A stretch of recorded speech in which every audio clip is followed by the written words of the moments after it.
안녕하세요. 저는 오늘 여러분들과 함께 사랑에 대해서 이야기를 나눠볼 섹스 칼럼니스트 이지수입니다.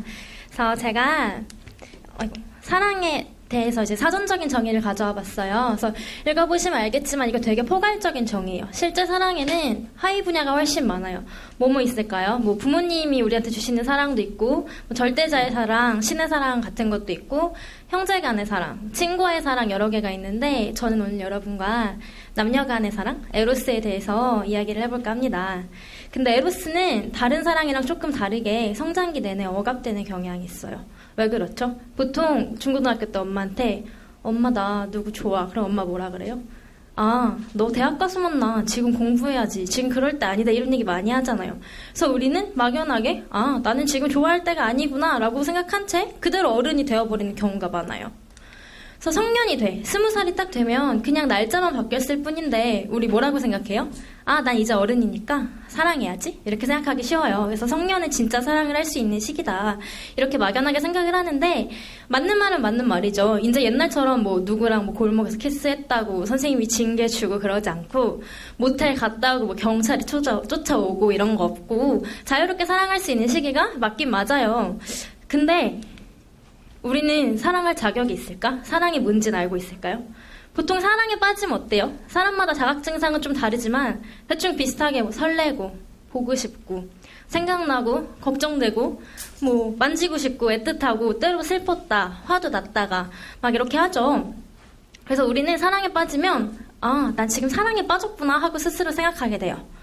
근데 이렇게 내가 사랑에 빠졌다 싶은 느낌, 내가 받는 느낌이 항상 오를까요? 내가 누굴 사랑한다고 느끼면 난 정말 얘를 사랑하는 걸까요? 제가 영상을 한 편 가져왔어요. 한번 보실게요.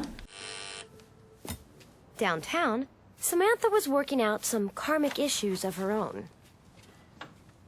I just came over to apologize for all those calls. Thank you.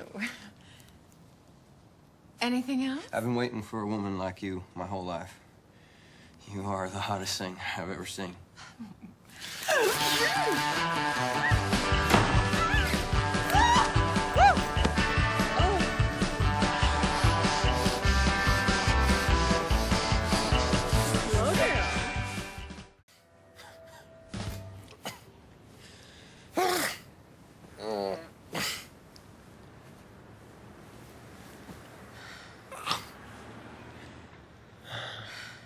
That was awesome. Yes, it was.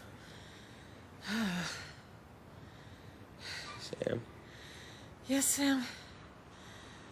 I think I love you. Oh, honey.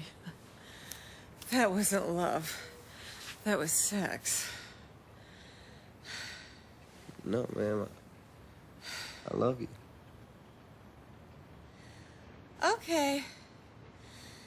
Time to move.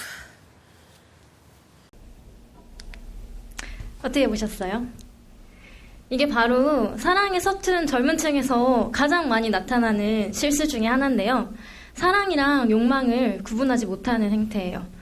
그냥 섹스하니까 좋은 건가? 섹스가 사랑인 건가? 이걸 되게 헷갈리는 건데 이런 현상이 왜 발생하냐면 처음에 누굴 만나요? 뭐 이성을 만나? 근데 괜찮은 것 같아요. 한두 번 만나다 보고 술도 먹다 보니까 같이 자게 됐어요. 근데 내가 얘를 좋아하는 건지 얘랑 하는 섹스가 좋은지 내가 섹스 자체를 좋아하는 사람인지 막 헷갈리기 시작하는 거예요. 그러면은 머리 아프니까 그냥 아, 난 얘를 사랑하는구나 하고 그냥 걔랑 줄기차게 같이 자는 거죠.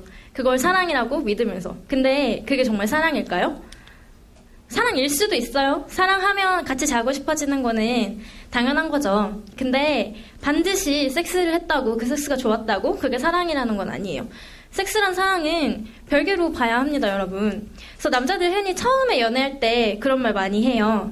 나 너 사랑해서 너랑 자고 싶어. 그럼 여자는 난 사랑인가? 확실하지 않은데 뭐라고 생각해요? 아, 자고 나면 더 사랑해주겠지라고 생각해요. 둘 다 틀린 얘기예요. 만약에 둘이 정말 사랑하는 사이여서 섹스 했는데도 좋아. 그럼 그거 정말 사랑 맞는데 그런 생각 가지고 자면 되게 말에 모순이 생겨요. 왜일까요? 한번 볼까요? 만약에 남자가 자기가 말했던 것처럼 섹스하고 싶은 모든 상대를 사랑한다고 느껴? 그럼 남자들은 자기 손 얼마나 사랑하는 거예요. 아시지 않나요? 하루에도 몇 번씩 아닌가요? 그렇죠. 뭐 여자가 하는 말도 모순 덩어리기는 마찬가지예요. 만약에 부부들이 섹스 횟수로 사랑이 깊어지면 대한민국에 이혼할 부부가 얼마나 되겠어요? 전 세계적으로 이혼할 부부가 얼마나 되겠어요? 사랑과 섹스가 같이 가지 않는다는 거예요, 반드시. 그래서 여기서 에로스의 딜레마가 생겨요. 보통 남자들의 성욕은 언제 활발해요? 연애 초반에 만난 지 얼마 안 됐을 때 막 진도 빼려고 막 전전긍긍할 때 그때 제일 활발하죠. 근데 이게 왜 그럴까요? 남자들은 낯선 여자에게서 성적 매력을 가장 크게 느끼지 않나요? 그래서 그 여자한테 잘 보이고 싶고 그 여자의 사랑을 확인받는 수단으로 섹스를 이용하고 싶은 거죠. 근데 여자는 어때요? 여자는 익숙한 상대와의 관계에서 좀 더 친밀함을 많이 느껴요. 만족감을 크게 느끼는 거죠. 그래서 연애 후반부로 갈수록 여자들이 조르기 시작하죠. 우리 왜 요즘 안 해? 왜 예전처럼 안 해? 이런 식으로. 근데 이게 형태는 다르게 나타나는데 본질은 똑같아요. 둘 다 섹스를 통해서 사랑을 확인받고 싶은 거예요. 근데 이런 관계가 과연 건전할까요? 이런 관계를 건강하다고 말할 수 있을까요? 그래서 에로스의 지속기간은 길어야 3년이라고 했는데 사랑의 지속기간이 3년이라는 말 다들 한 번쯤은 들어보셨을 거예요. 길어야 3년이다. 근데 이건 틀린 말이에요. 사랑의 지속기간은 3년이 아닙니다. 만약에 사랑의 지속기간이 3년이면 모든 사람은 3년마다 한 번씩 파트너를 바꿔야 돼요. 뭐 엄마가 3년 만에 한 번씩 이혼해서 아빠가 3년 만에 한 번씩 이혼해서 그러면 정상적인 그걸 사랑의 관계라고 생각할 수 있을까요, 여러분은? 아니잖아요. 에로스의 지속기간이 3년이라는 건 우리가 누굴 만나요. 근데 이 사람이 좋아. 그래서 얘와 사랑에 빠졌다고 생각을 하면 그때부터 얘를 볼 때마다 얘를 만지고 싶고 얘랑 자고 싶고 이렇게 비정상적으로 성호르몬이 분비되는 기간이 3년이라는 거예요. 3년이 지나면 어떻게 되겠어요? 뇌가 안정을 찾겠죠. 그래서 다시 평상시 안정적인 뇌의 상태로 돌아온다는 거예요. 근데 그렇다고 해서 사랑이 끝났다고 말할 순 없죠. 그때 사랑은 어때요? 에로스 1세기였던 관계에서 벗어나서 다른 모종의 관계, 뭐 컴패니언십이라고 보통 말하는데 그렇게 나아가는 거죠. 또 그게 우리가 지향해야 할 건전한 사랑의 방식이고요. 그래서 제가 여러분이랑 나누고 싶은 시를 한 편 가져왔어요. 황동규 시인의 즐거운 편지라는 시인데 옛날에는 교과서에도 나오기도 했었는데 요즘 아닌 것 같더라고요. 그래서 보면 어때요? 나 그대를 생각하면 항상 그대가 앉아있는 배경에서 해가 지고 바람이 부는 것처럼 사소한 일일 것이나 이렇게 시작을 하죠. 근데 읽어보시면 알겠지만 여기서 나는, 화자는 그대를 정말 사랑하죠. 근데 이 시를 읽어봐도 그 어디에서도 화자와 그대가 주기적으로 섹스를 하는 상대라는 건 나와 있지 않아요. 그렇다고 해서 사랑하지 않는다고 할 수 있을까요? 그건 아니잖아요. 이렇게 진짜 사랑은 가만히 서로 일상에 녹아드는 거 아닐까요? 그래서 나중에 화자는 뭐라고 말해요, 사랑을? 사소한 일이라고 말해요. 사랑은 사소함을 나누는 사람이랑 하는 거지 욕정을 나누는 사람이랑만 하는 게 아닙니다. 그래서 섹스는 사랑의 조미료가 될 수 있어요. 커플한테 속궁합이 좋다는 거는 최고의 축복이죠. 근데 섹스가 좋다고 해서 반드시 사랑하는 사이여야 되는 건 아니에요. 왜 30대에 넘어가는 어른들은 섹스 파트너라고 해서 그 관계를 되게 극명하게 구분하기도 해요. 근데 아직 성인 된 지 얼마 안 된 대학생들한테는 그 구분이 어려워서 내가 지금 얘랑 사랑을 하고 있는 건지 그냥 섹스 파트너인지 구분이 안 가서 상처받는 일도 되게 많아요. 섹스는 사랑의 조미료지만 사랑 자체는 아니라는 거를 항상 자각하고 있어야 돼요. 섹스가 좋다고 해서 내가 얘를 사랑한다고 착각하면 안 된다는 거예요. 그래서 마지막으로 진짜 사랑은 절대적이다 이런 슬라이드를 준비해봤는데 이건 되게 오글거리는 말이고 저도 오글거리는 거 별로 안 좋아하는데 되게 진리예요. 그래서 사랑이라 함은 변하지 않아야 그 가치가 있는 거겠죠. 그래서 형태는 변할지라도 한때는 되게 뜨거웠고 열정적인 사랑이었는데 나중에는 뭐 물처럼 흐르는 사랑이 되더라도 변하지 않아야 진짜 사랑입니다. 여러분이 만약에 지금 누구를 사랑하고 있다고 생각해요. 근데 그 사람과 60년 후의 미래를 그려보세요. 지금 다 20대죠. 80대가 됐을 때의 미래를 그려보세요. 할머니가 됐어요. 할아버지가 됐어요. 막 내공 가누기도 힘들고 숨 쉬는 것도 힘들어. 근데 하고 싶을까요? 별로 안 하고 싶지 않을까요?